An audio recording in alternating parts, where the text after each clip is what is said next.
At 25 degrees Celsius, the dissociation constant of acetic acid and ammonium hydroxide in aqueous solution are almost the same.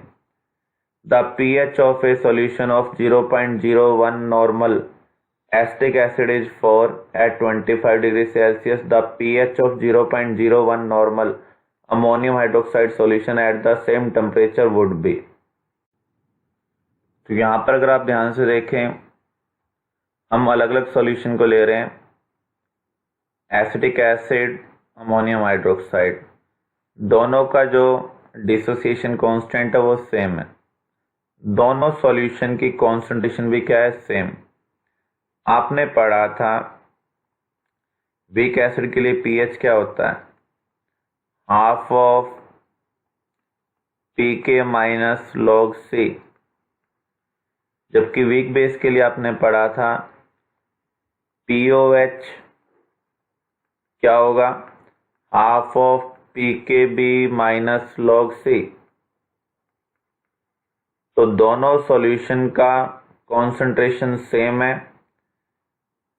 Dissociation constant same है, तो यहाँ पर जो difference आ रहा है, यहाँ पर जो डिफरेंस आ रहा है वो सेम होगा।